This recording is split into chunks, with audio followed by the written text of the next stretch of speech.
What makes a church truly healthy? Is it the size of the congregation, the number of programs, or something deeper? In this episode, we dive into two critical factors of natural church development: empowering leadership and functional structures. Could the way leadership operates be holding your church back? Are outdated systems stalling growth? Join us as we unpack these game-changing principles and discover how small shifts can make a big impact. Here on The Potluck, our goal is to encourage you and maybe in the process entertain you. If you are ready, let's dig in.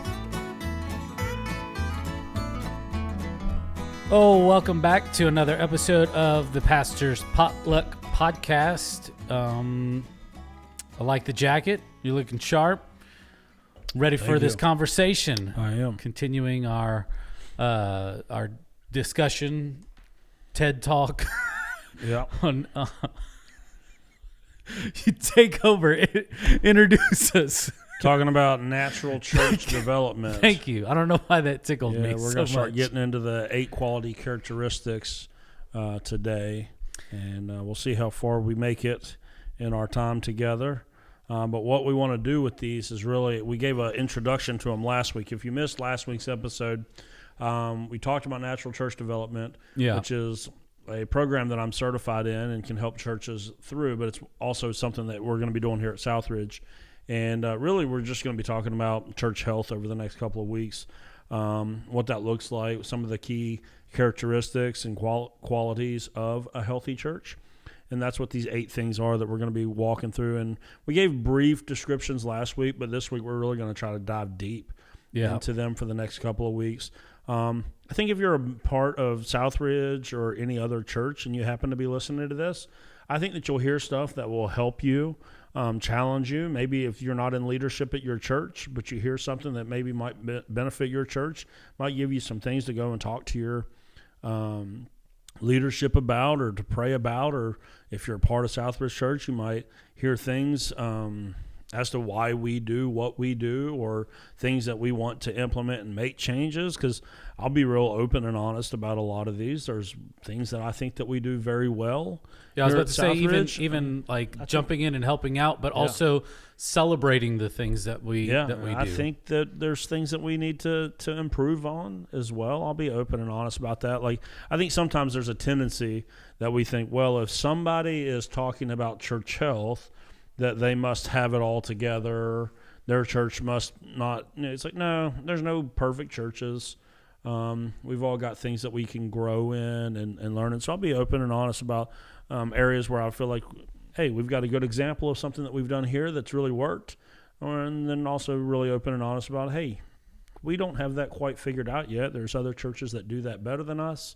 And we're still trying to work through that and figure that out. But our goal is, no matter whether you go to church at Southridge or wherever, maybe you'll learn a little bit more about the church and maybe help you find your way into being a part of the leadership of your church, or just serving, doing your part to help your church be healthy. Yeah. Because if all of us that are at any church, one of our goals should be, I want to help this place be healthy. Because I'll just be honest, every church has plenty of people that are trying to make it unhealthy in different ways, between fighting and conflicts and gossip and anything else that comes up in the life of the church. There's plenty of people that are trying to make the church unhealthy, whether that's their intention or not, but there's plenty of people that are doing it. We need more people that are, want to understand church health and help churches get healthy, because that's what we need. Yeah. So the first quality characteristic of a healthy church that I wanted to talk about was empowering leadership. Yep. We did a brief overview, and this is just allowing individuals to make decisions. And so the first thing that I thought of whenever we were going through this last week was kind of like a bottleneck. Like, have you seen churches struggle with this leadership bottleneck? Yeah. And how can we begin to overcome this flaw? Yeah, so we at Southridge believe really strongly in Ephesians 4, where it talks about the church was given its leadership essentially to equip the body to do the ministry of the church. Somewhere along the history of the church, it got to the point where everything was being put on the pastor, and the congregation was simply just showing up to be served. And truthfully, that was never meant to be the way that the church was to operate. God put pastors in charge of churches to administer the ministry, to make sure that it was being done. But churches will bottleneck and will stunt their own health and growth if the pastor is responsible for too much of the ministry that's going on. I mean, truth be told, we all know that this is not a good idea.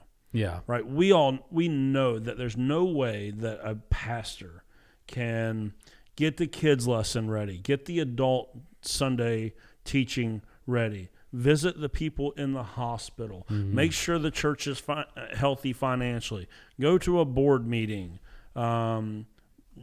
oversee missions and outreach and a website and social media, all the different. There's no way one person can do all of that. It's just not possible. There's not enough hours in the week, and then the time spent addressing issues and making decisions is not allowing enough time for the lead pastor to dream and let God give him vision or her vision for the future and what the future of the church could look like and how to get there. And furthermore, the other side of this is not so much just about the pastor. The other side of it is it's about the church. Yeah. The people in the church actually grow when you equip them for ministry. The people in the church experience fullness and blessing in their life when you equip them for ministry. And if you go to a church where only one or two people do everything, then you're being robbed of that ability to be developed, to be unleashed for ministry. And so it's not just that it's bad for the pastor, it robs the people of the church when you don't give them. That's one of the things people have always said about Southridge that they really like, is that we let them do ministry. Like, people come here, the Spirit gifts them, and we want to find ways to leverage their gifts for the kingdom. Because that's the way that the church was meant to function. And so I have to see my role as the pastor, not so much as the one that does all of the work, but more so the one that makes sure that all of the work gets done. It's kind of like, and again, I know that there are people that when we start talking about church health, we start talking about church growth, they go, it sounds way too secular. That's not how the church is supposed to be run. It's not a business. So I know people get a little antsy about that, but if you do think of it like a CEO of sorts, nobody, and I'm not saying that a pastor is a CEO, and I'm not saying that, I'm just saying as an example, nobody would expect the CEO of a company to also be the head engineer and also be the one that does the bookkeeping, and also be the one that maintains the website, and also the one that does the billing, and also the one that does sales and acquisitions. Nobody would expect that one person to do all of that. Nobody expects the principal at a school to go and teach every class. Yeah. No, we understand in every other area of life that empowering leadership is what has to happen for organizations to be healthy. But yet when we get to the church, we find so often that's not the case. Yeah. One of the notes that I do want to make is that when we're saying empowering, we're not saying empowered. So we're not talking about one individual being empowered. We're talking about one individual that understands that their role is to delegate.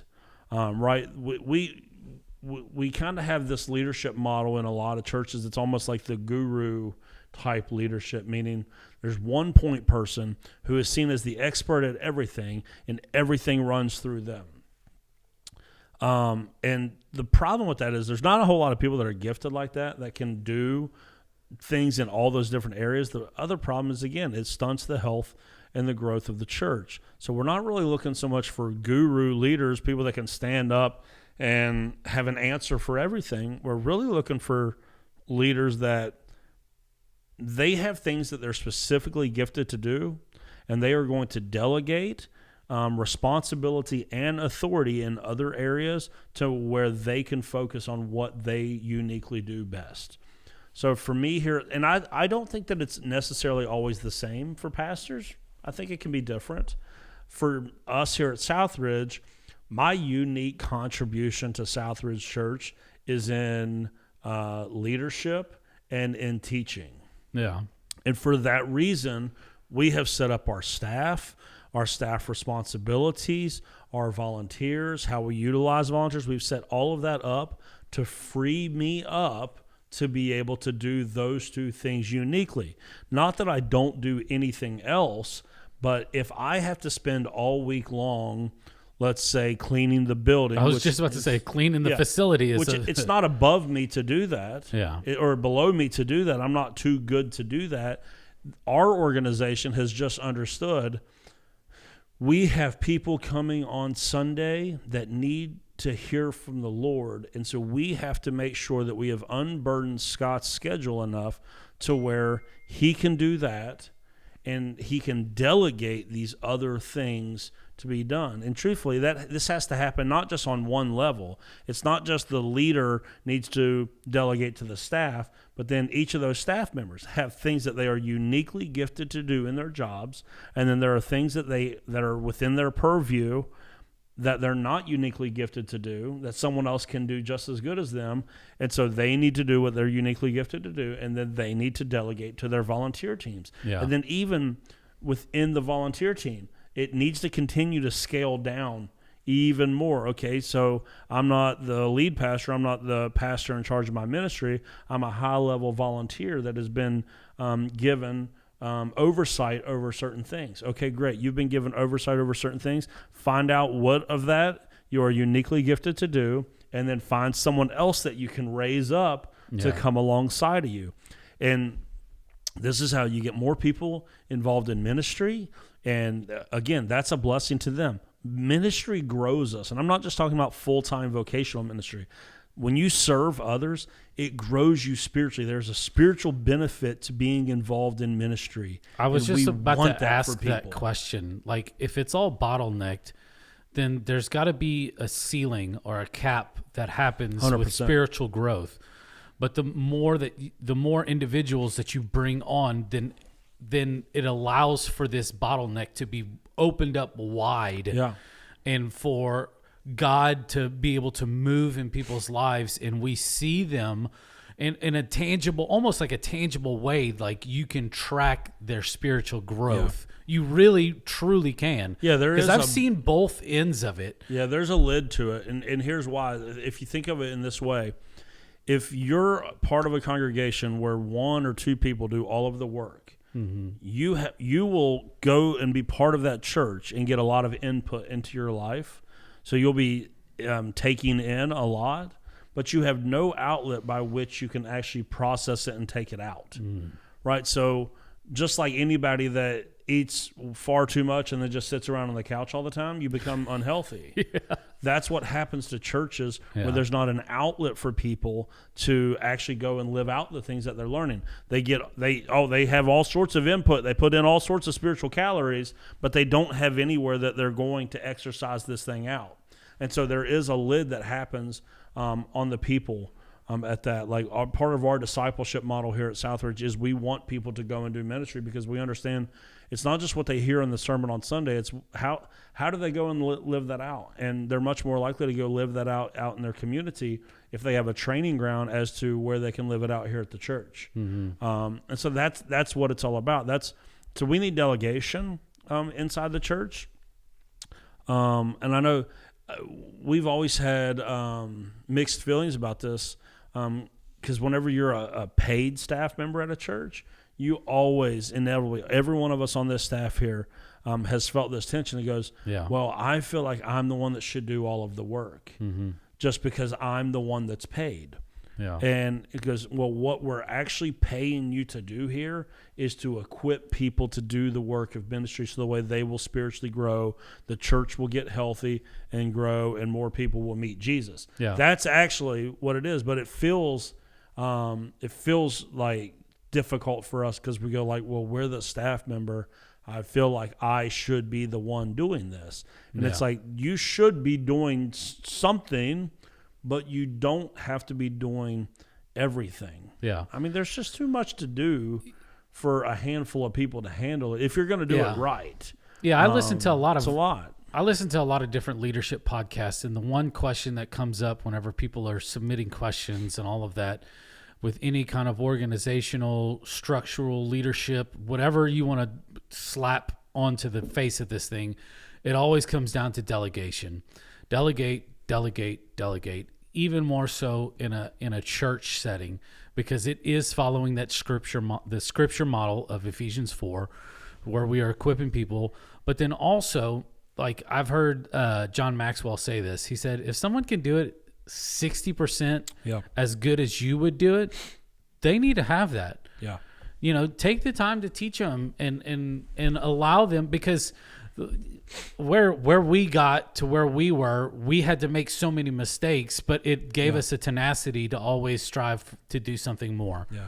And allowing opportunities for those people to try and take on those roles, I think is super beneficial. Like I'm finding that out now with things that are happening within the worship ministry. It's like, man, I so want to do it, but I just have to take a step back, encourage, point them in the right direction, and let people go. Yeah, it really blesses people whenever you delegate. And also when we talk about delegation, here's the other part of it. Like, we don't just, like, good leaders don't just delegate tasks. Yeah. They have to delegate authority as well. Because if you only delegate tasks, then you're just kind of creating minions, essentially. Yeah, I don't that want just to do that. Your bidding. It's like, no. That diminishes and devalues that person.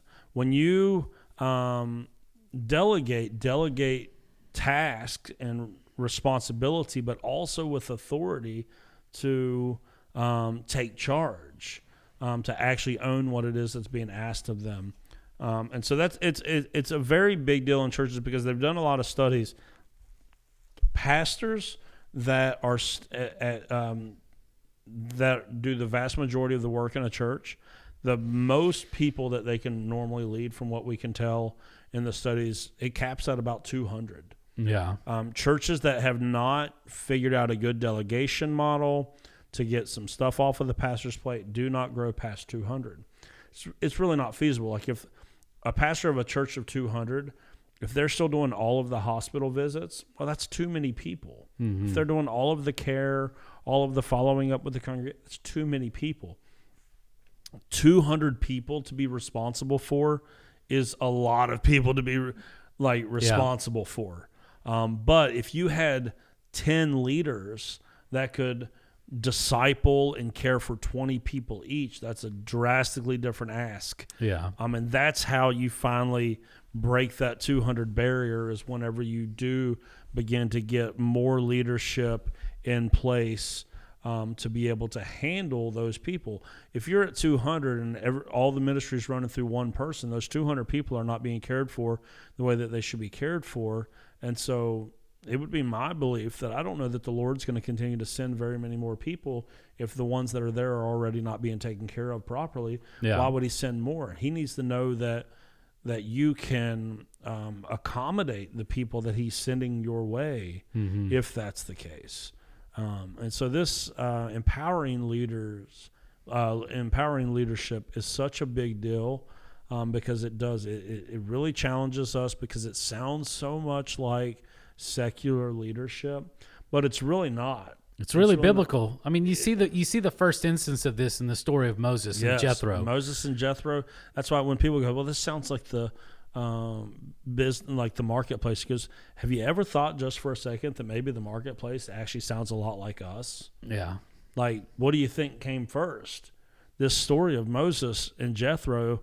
Moses is trying to oversee the whole nation of Israel. Jethro, his father-in-law, comes along and he goes, Moses, what you are doing is not good. What was this estimated? Like, it was like 1 million people? Yeah. Like, you can't oversee. Moses was listening to the tribal complaints. Yeah. For the whole tribe. Yeah. You can't do that. It'll wear you out. No. Well, they were staying put So the interesting part of this whole story is that they're traveling, they're moving forward just a little bit, and then something pops up, and they've got to stop because Moses can't lead them forward. He can't take these people along this journey forward. He's having to stop and address every little complaint, dispute. That's my water. This is my camel. They stole this.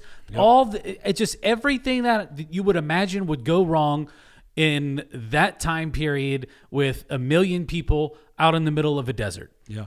You just can't do it. Like, it just doesn't work, which is why Jethro comes along. He goes, Moses, what you're doing is not good. No. You need to find leaders of thousands, of hundreds, of 50s, of 10s, because everyone's leadership quotient is a little bit different. There are people that are innately gifted in leadership that can lead a lot more people.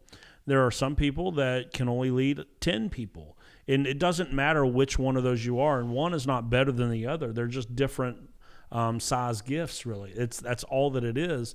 And when everyone agrees to play the role that they are gifted to do, then the church or the organization is so much better for it. And so when we talk about delegation, we are not coming from this marketplace secular leadership. Yeah. I'm coming from the story of Moses and Jethro, where he says, this isn't good, man. You can't do this. The nation of Israel is never going to get where it needs to go. You'll never be able to solve all of these problems whatsoever. And then when you take this idea into the local church concept, like, we have services every 7 days. Mm-hmm. Like, I know that people have been doing this for many, many, many, many years. And so sometimes, like, people have been going to church for so long that they don't even realize what it is that's being asked of the pastor whatsoever. Mm-hmm. They don't even realize.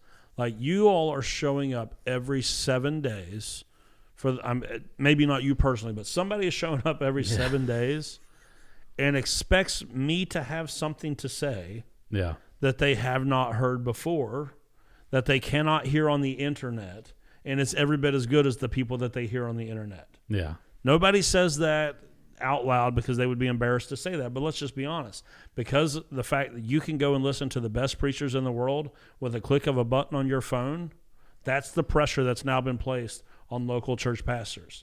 It's like, look, with the online church, I'll just sit at home and listen to Andy Stanley if you can't come up with something better to say every week. Yeah. So given that fact that service is every 7 weeks or every 7 days, which means you have to have a new worship set every 7 days. Yeah. Your singers have to have new songs every 7 days. There's new announcements every 7 days.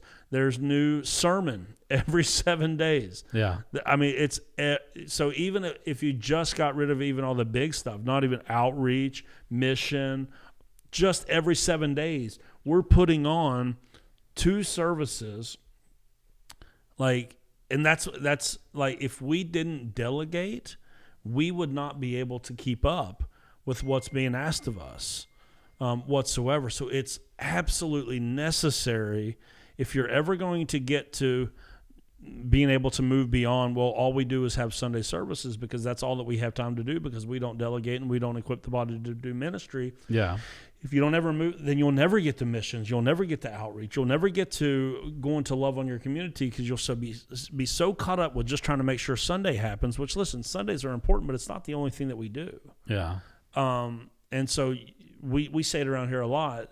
We have to get to the place where we are not working just in our ministry, which is the every 7 days, Sunday's coming. I need to make sure I'm ready for Sunday. Yeah. If all of our week is spent on that, it means that we have not delegated things that we should delegate. So the way we don't just work in our ministries, we actually work on our ministries. And the difference there is, I'm not talking about the urgent stuff that I got to pick 4 songs to sing on Sunday. I got to print chords charts. That's everyday stuff that has to be done. Yeah. I'm talking about we never get to the point where we go, I need to go and have a team meeting to address some things that are coming up. I need to have coffee with one of the team members whose mom just had a stroke, or, you fill in the blank, because we're also responsible for pastoral care.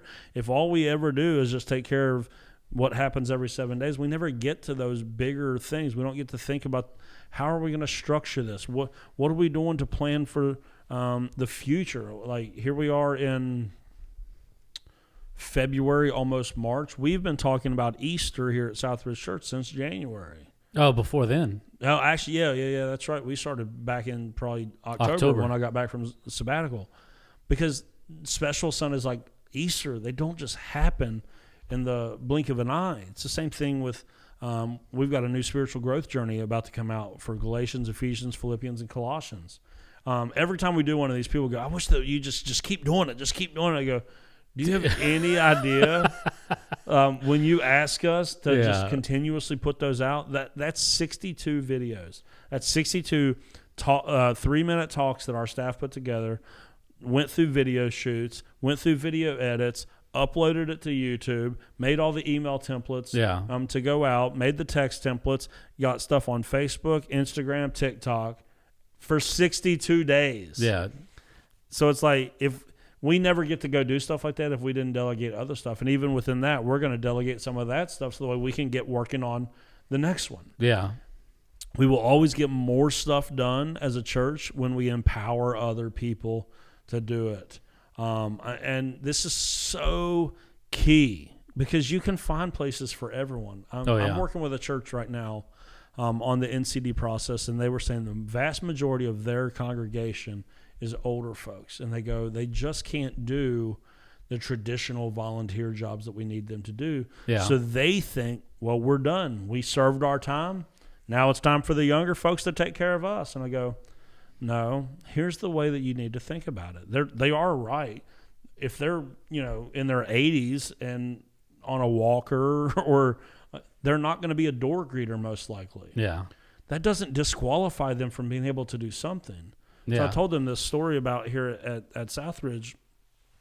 Pastor Jess, we have a senior citizen that is not able to stand, not able to do all the different, can't get up on stage, can't go run a camera, can't play with the kids. They're just past that age point. She said, can you write cards? She says, yeah. She goes, okay, I want you to write every kid in the kids ministry a birthday card whenever their birthday comes up. I'll give you all the stuff, and you get to do it.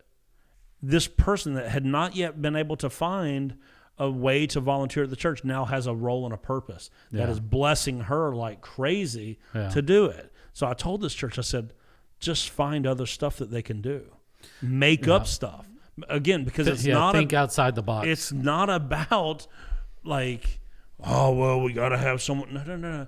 God has blessed you with these people. Now take care of them. And the way that you take care of them is you utilize the stuff God has given you. I said, what if you take a couple of the more outgoing senior citizens that you have that can't serve in other places, give them a list of the people in the church and ask them. There's only it's a smaller church. That's why we're going through NCD to try to help them get healthy and grow. I said, what if you took a couple of them and just gave them a list of the people in the church and had them call those people once a month and just said, hey, this is so-and-so from this church. I want you to know that I'm praying for you. Your senior saints might not be able to go hold a door or pass an offering plate anymore. They can still pray, and you can unleash them on your church. They're like, well, that's not a normal volunteer position. Of course not. You have to think outside the box. Find something that does work for them. Yeah. And then trust God for the other people to show up to take care of the other stuff. Yeah. But it's like I came up with that idea for them in 10 seconds. Hey, just take that. Let them, like senior citizens, they grew up in a culture that calls people on the phone. So they're probably comfortable talking on the phone. At least one of them has to be. Yeah. Just let them call people. Say, hey, how can I pray for you and your family this week? So do you have any idea how that would bless your church as well as that person? It would be remarkable what would happen when you start thinking like that. When you go, God is sending people here, and it's our job to unleash them to find their passion to do something for ministry.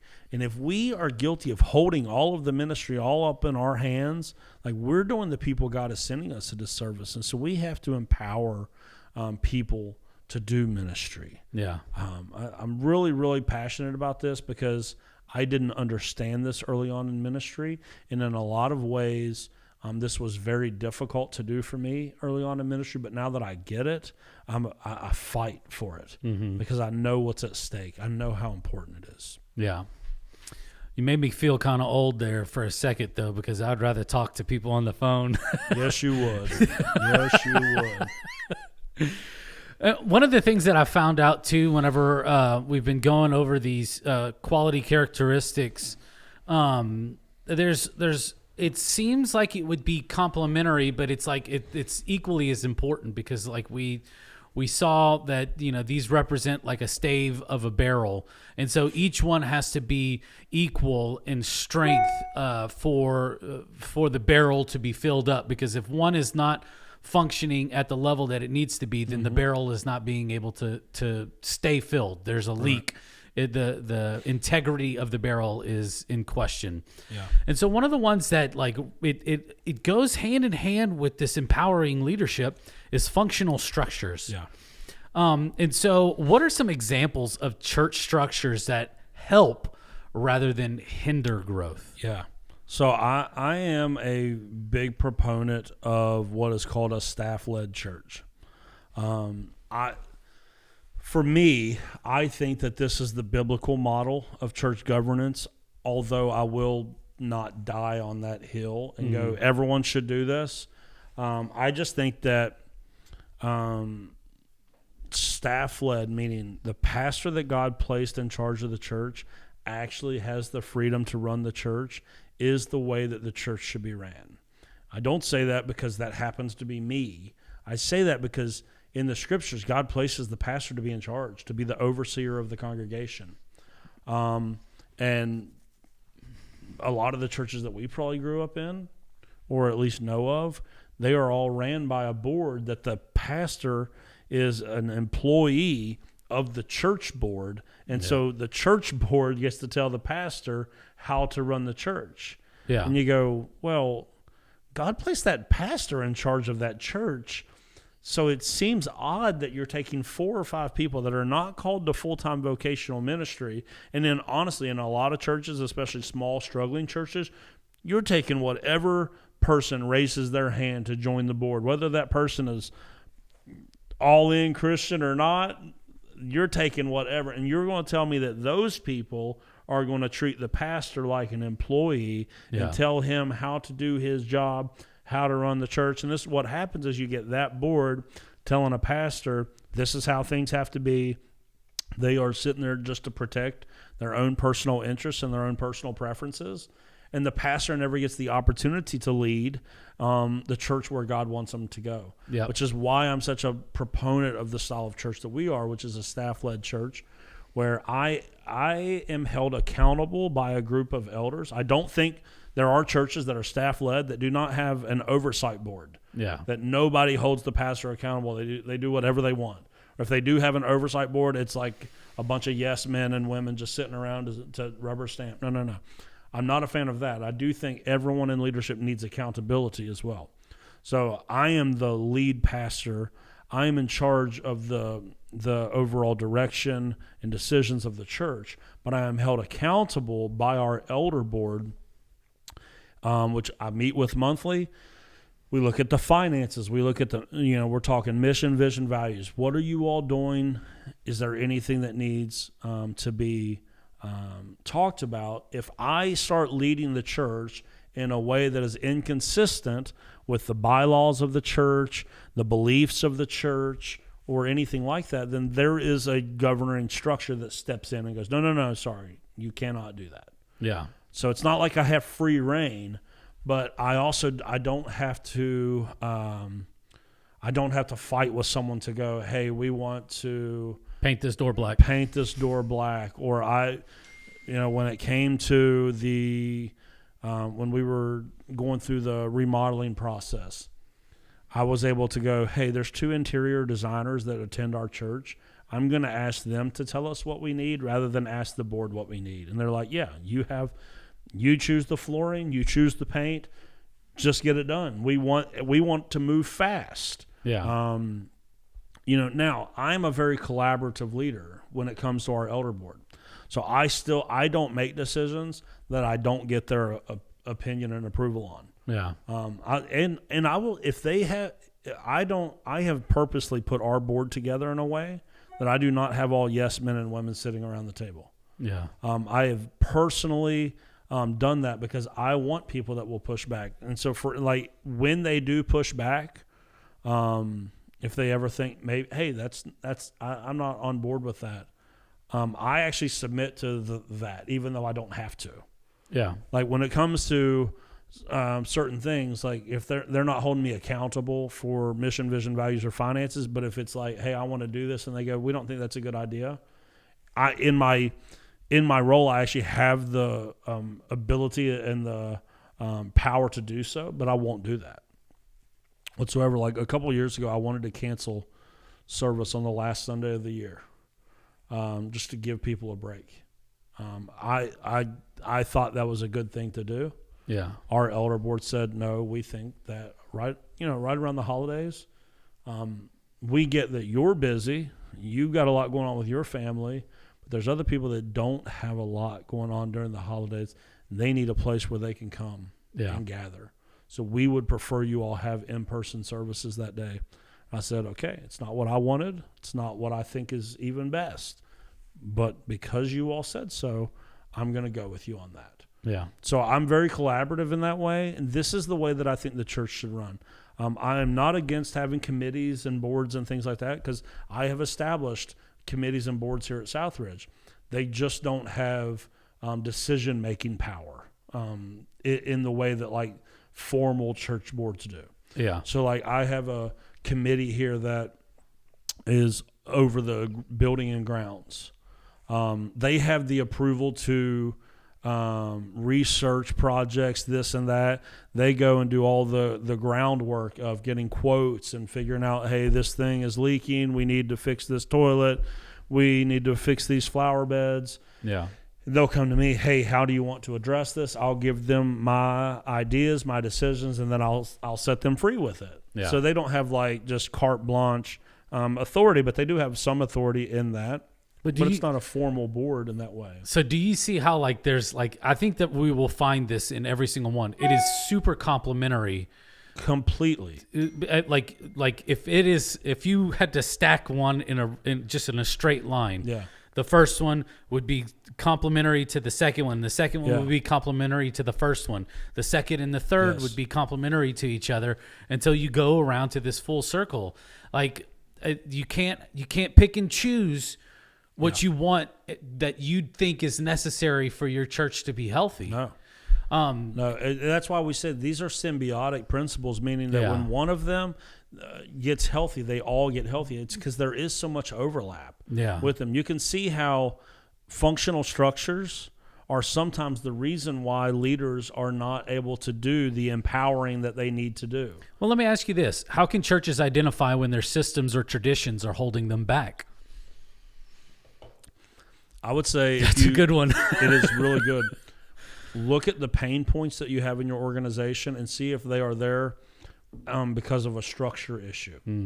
So if I say, all right, there's a need somewhere in our church, our kids' room or our nursery doesn't have a proper. I'm so far removed from babies. Crib. And I know I didn't just pull that out of thin air, by the way. There are churches who have nurseries that don't have functioning cribs. Yeah. Let's say that I have a church that does not have a functioning crib, and I'm the pastor.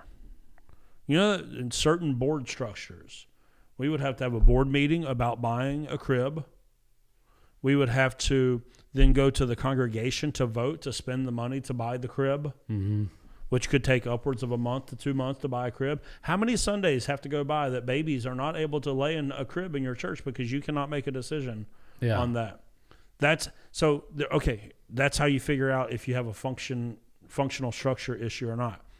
What's the pain point, and how long is it taking to fix this? Yeah, I think so many times that as leaders, it's very easy to look at everything that we've got through rose-colored glasses. And what I mean by that is like everything looks so pretty and it's working and functioning well because I'm in charge. Like I think that we have to remove all of emotional aspect of it because I think it's okay. I think it's very healthy to look at things and be proud of them. Yeah. But we have to look at them and go, how can we improve on them and say, like, oh, wow, I'm glad that, the Lord gave us a room that we could use as a nursery, but I haven't looked at it close enough to not to not be able to see the crib that's broken. Yeah. So again, and is not safe for babies to be laying in. Look at the pain points, because it's not just church governance either. It's not just whether you're staff-led or board-led or congregationally led or however it is. Yeah. It's not just that. There's other structures that exist at your church, whether you see them or not, that if they're not functional, they will affect you. So we had an issue here this handful of years, probably actually more, almost 10 years ago would be my guess. We used to have services here at 9:30 and 11. The problem was the preacher could not get the service done in an hour flat. So we were going 9:30, service getting over sometimes at 10:50, 10:52. You have a lobby full of people that want to come in for your second service. They have to stand in the lobby. They cannot get into there. The other people have to get out of there. The parking lot still has the first service people's cars in it. The second service is growing. We need those spots. All these people are overlapping. You got people coming in, people going out. It was an absolute disaster. You got people's kids getting dropped off and picked up simultaneously. It was a mess. Yeah, not to mention the amount of noise coming from the lobby, distracting the people during the response time. When you have people out in the lobby, it's distracting to the service. That's a functional structure issue that we looked at it many years ago and said, that's it, we're going to 9 and 11. Yeah. That way on those weeks that the pastor is long-winded, we still have an extra 40-plus minutes to play with. Yeah. So our goal is to always have service come in at an hour and 15 minutes. Yeah. Because we want to make sure service is worth people's time. Yep. But we also want to make sure that we're honoring their time and honoring the people that are coming next, to make sure that there's a smooth transition, to make sure kids are picked up safe. When you put that many people in our kids' wing hallway of people picking up and dropping off simultaneously, that's not safe for kids. Yeah. Safety is also a functional structure, which is why we have a security team here that doesn't let people into our kids' wing unless you have the proper credentials to get in there. Because one of the first things a family wants to know when they bring their family to worship with you, are my kids safe? Yeah. If they're not, they're more like for me as a dad, I'll just tell you this. If I wasn't a pastor, I was looking for a church, we won't even go visit other churches whenever I'm off for the weekend if I know that they don't have a church security team. Yeah. I won't go. I will not go anywhere that does not have a church security team, period. Yeah. If that sounds like I'm lacking faith or whatever, I don't care. No. I won't go anywhere. Like I choose when we go on vacation, we're going to a church that I know without a shadow of a doubt, you are going to take care of my kids. I know that you have a stringent background check.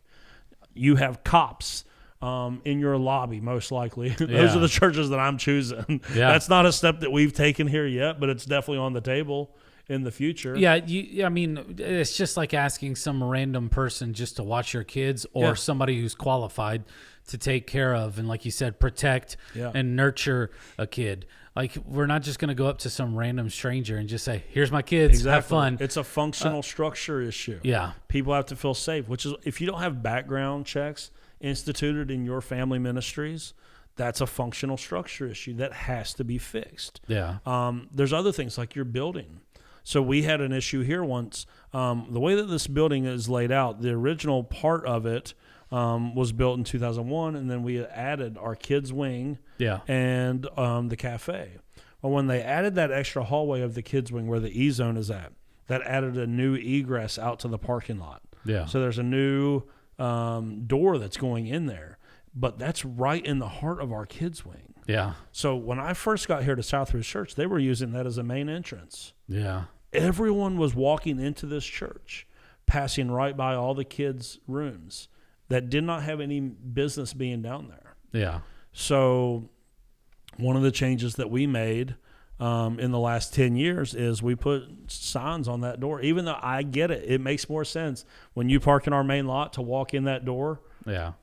But that's in the middle of our kids' wing, and that's a functional structure issue that our building was not serving the goals and the purposes that we wanted it to serve. Yeah. And so even though it's inconvenient for you to have to walk around to the main entrance, if you're a parent, I bet you don't mind making that walk because you want to know that your kids are safe. You don't want just anybody. And the reason why that was an issue is like we had a Sunday that we used to go and it's what's called de-greeting someone. Yeah. Like we greet them when they show up and you de-greet them when they leave. I used to go after I preached and stand at that back door at the main entrance. We had an instance one time where I went and I opened that thing up waiting on people to come through. Somebody from the parking lot came in to the building. We had to have a full search of the building before we could even leave for the day because somebody had come in right into our kids' wing. Yeah. Without, like, it happened so fast I couldn't stop it. Yeah. So I had to go get some of the guys of the church and go, well, we're playing search party now because somebody's in this building that's not supposed to be in this building. Yeah. These are functional structure issues that we have changed a lot of them, but these things will always be popping up. Yeah. Right? We've changed the way that we check kids in so many times because we're always trying to find what's the most efficient way to do it. We've changed the way that we drop off the ladies for a recovery point 12 times. Yeah.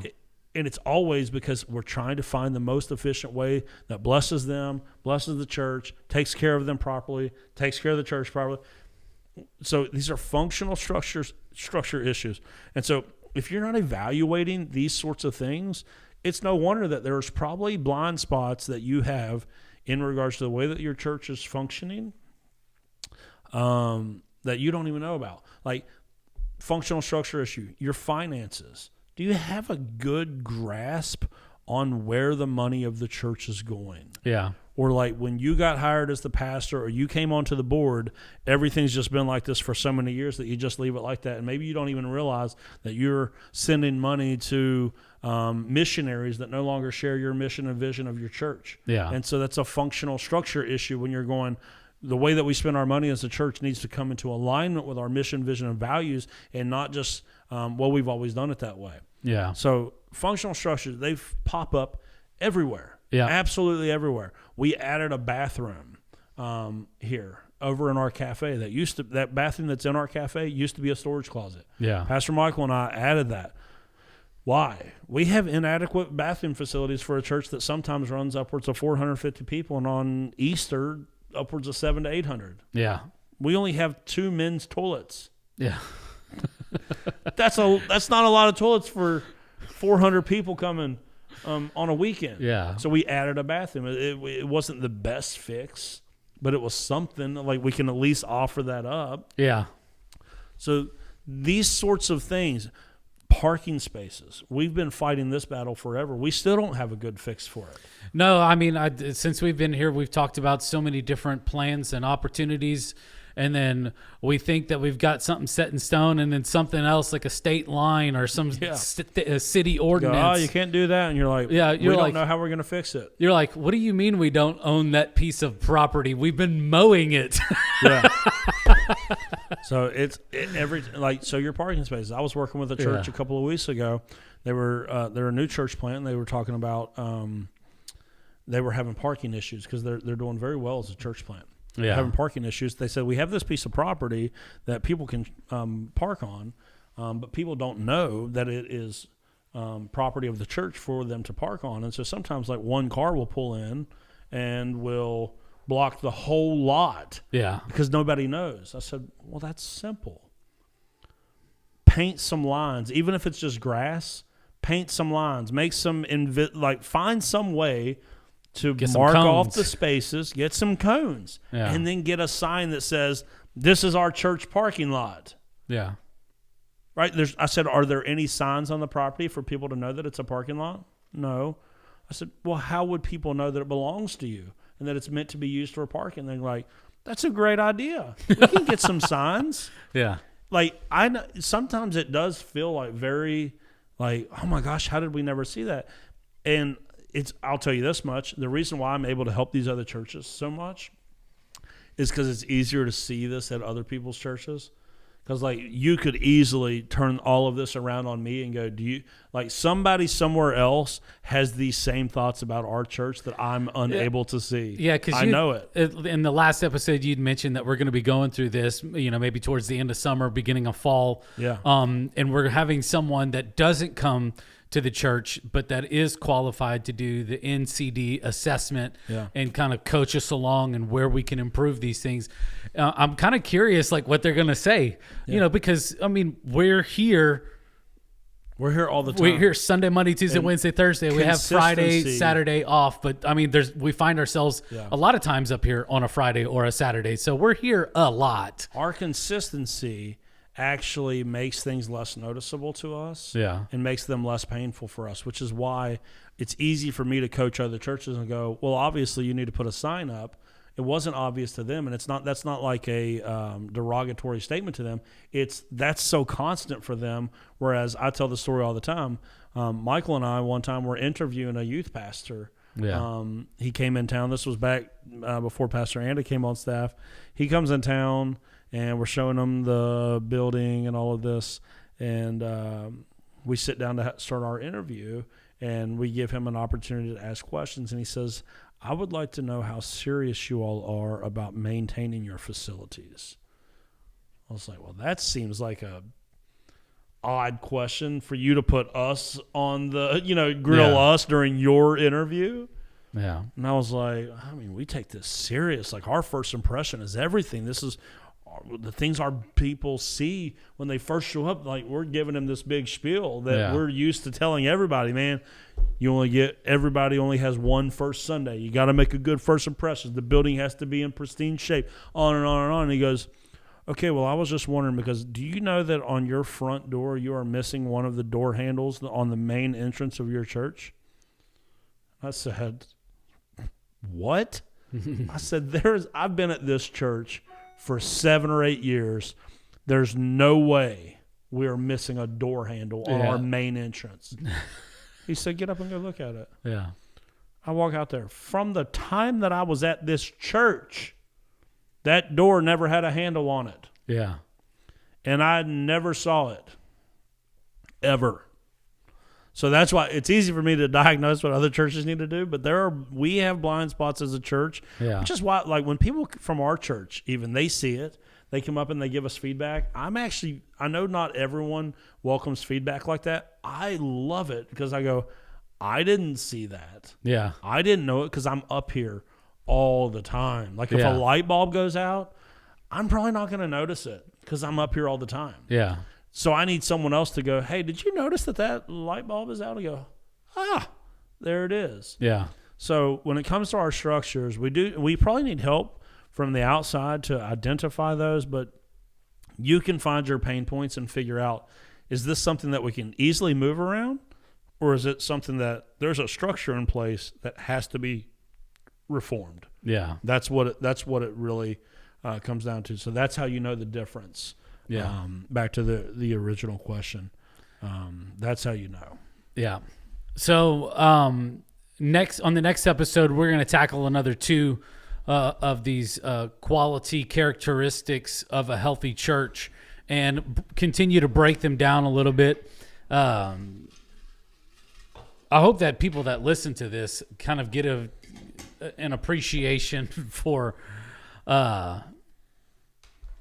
just for this conversation, because there is a lot that goes into each and every single Sunday and what we do as a church and what we're trying to be, and that's a healthy church. So, All right, time for our I already know the answer to this. I'm going to ask it for you, and I can answer it for you because I know how much you love the mystery meat question. Agree or disagree? Texting is as good as a call. That is disagree. You think that if you could communicate, if we could do this podcast in texting form, I would do it. Wouldn't that be fun? That would be weird. I think they call that a blog. Yeah. That would be fun, though, to do a blog where you ask me questions via text and I respond via text. Yeah, no, seriously, I think I see that image on the internet every once in a while. It's like, if you can text me about something, do not for any reason call me. Yeah. I am the person, if you call me, I will literally text you right after I ignore your phone call and go, what do you need? Yeah, you've done that to me. I don't know. I was even raised in the generation that talked on the phone. I remember, like, in middle school, I would sit and talk on the phone to my guy friends and girlfriends for hours upon hours upon hours. Yeah. And to this day, like, I got this phone like 2 months ago. It has the ringer on this has never been turned on. Yeah. Ever. Because if you call me, I'm just going to text you most likely. Now, if you're one of the elders of the church or one of the staff members, I do answer. I got you whenever you were in recovery mode from your surgery, and I got you. And I was like, dude, answer. I know I'm not going to – if I text him right now, he's going to respond in Wingdings font, just like all the symbols and everything and the emojis. I said, but if I call him, I said, I could talk to him really quick. So I wanted to see how you were doing and, just hear your voice and encourage you and let you know I'm praying for you. But, I would much rather talk to people because I think text is good. Like if I don't know. I think it has its pros and cons in different contexts and stuff like that. But full on a texter. Yeah, I mean, I could have an hour-long conversation with someone via text and it would not bother me. Yeah. Like if you text me, it's not an inconvenience to me at all. It's just not. If you call me and even need to just talk for 10 seconds, that 10-second conversation is going to weigh on me all day long. Yeah.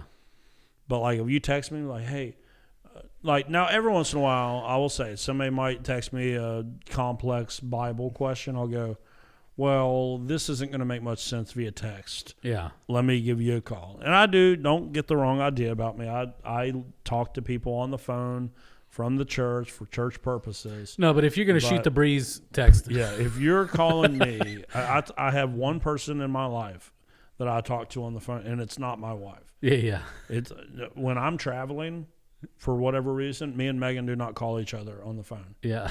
We text, exclusively text. The only person I talk to on the phone is Jason Scott. Yeah.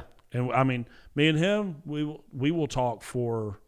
We could talk for hours upon hours. But now, granted, he's going to do a lot of the talking.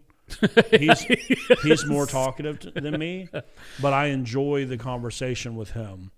But that's the only person in the world that I do not – when I go out of town, I don't even call my kids. I will text them. I think there's one other person, Miss B. No, we text. She texts? Oh, yeah. Me and B text all the time. I don't think we've ever talked on the phone. We text all like that's me so and her. Funny. Me and her. I told everyone at lunch bunch yesterday. Like we're on like a little around the town journey to check out all the different restaurants that she's never been to. Oh yeah. Like when we set those up, I don't ever call her. We are always texting. She texts all the time.